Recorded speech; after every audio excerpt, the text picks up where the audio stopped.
and here I write poetry about nature, about different topics, and I can join these two sentences together like, okay, in fact I write poetry about different topics like, and I cancel this, like nature and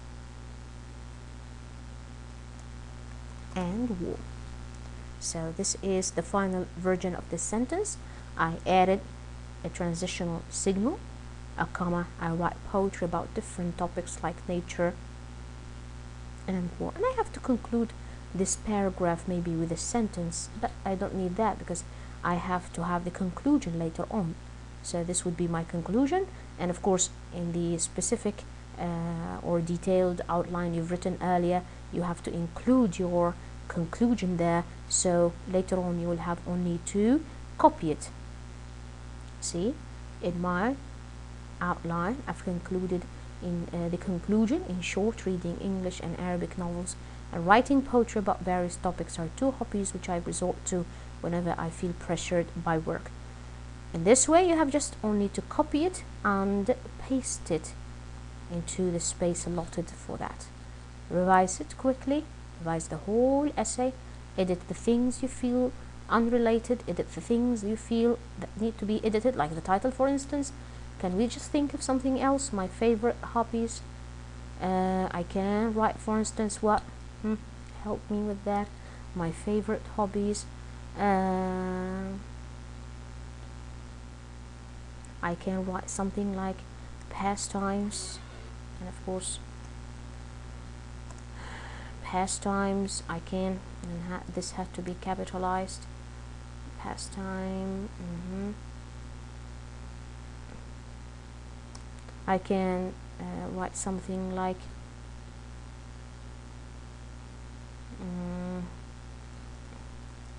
how to, and please don't write titles with how to. You remind me of my weakness.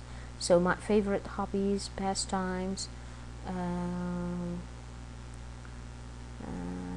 things I like most. I can say things I like most, maybe, but again you feel this title is not reflecting the content of your essay. I can say hobbies I like most. Hobbies I like most. This could be more appropriate. And you can think of other titles as well. Whatever you think of should first of all reflect the content of your essay, and you try whenever you feel that you are under pressure, like in a final test for instance, just write a direct outline that will describe the content of your essay, and when you finish writing the essay and editing its content, you will go back to the title and think of an attractive title, maybe something that will reflect the content and be as well descriptive and impressionistic if you want it to be. So please remember that the most important step will be editing your essay, and you have to give it at least 5 up to 10 minutes in the timing for your or during the final tests. Please pay attention to this, because when you write you commit lots and lots of mistakes, and you notice how I'm just scrolling down the paper here, trying to find mistakes, trying to find better connectors. Sometimes when you read you will discover that one connector is not appropriate.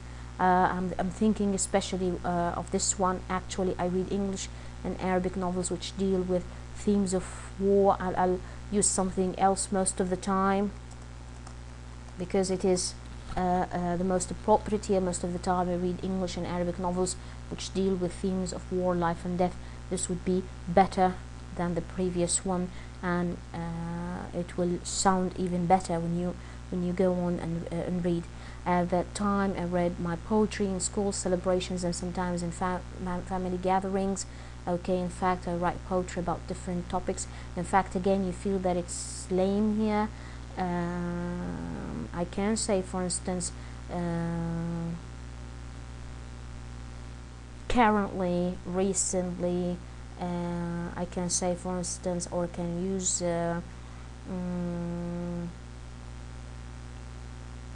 basically, naturally, whatever, but I feel in fact is a bit lame, is a bit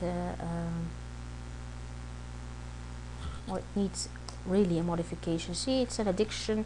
You'll have to go back to your essay every time, and then you'll find mistakes, or you'll find stylistic mistakes sometimes, things which you have to change because they will not sound good in English. I write poetry about different topics like nature and war.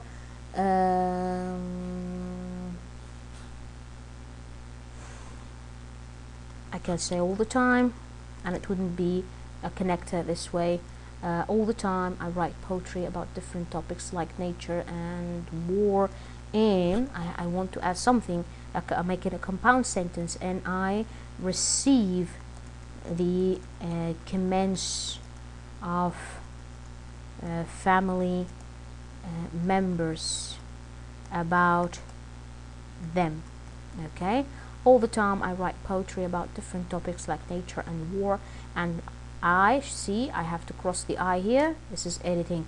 All the time I write poetry about different topics like nature and war, and receive the comments of family members about them. And see the repetition of "and" here and here. It will make your sentence sound awkward. You have to place a comma here. This is a compound sentence. And receive the comments of family members about them. Them refers to what? All the time I write poetry about, so see, this is a mistake. You have to check the reference of every and each pronoun you write.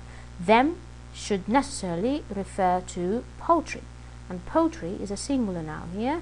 So either I change that to poems.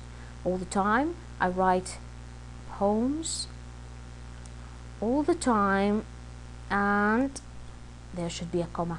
Why? Because all the time should come at the end of the sentence. I write poems about different topics like nature and war, and receive the comments of family members about them all the time. Now, when you take all the time from its place at the end of the sentence and place it at the beginning of the sentence, you have to include a comma after it, to put a comma after it, because it's an introductory phrase or an introductory expression that should be placed somewhere else. So all the time I write poems about different topics like nature and war, and receive the comments of family members about them. Read, think, and check the reference of each pronoun whenever I read my poetry. My refers to I. And what other pronouns I have here? Besides reading novels, I spend a few hours daily in writing poetry. No pronouns here except the I. There are the lovely and mysterious novels of Arthur Conan Doyle and Agatha Christie, which make me attached to their pages, to their novels. There refers to novels, plural, so there's no problem. Pages forever. Okay, that would be more than enough for today. And of course, I hope that you benefited from this short presentation, and please try to work on the editing a lot, because it's the most important part of the writing process. Thank you very much.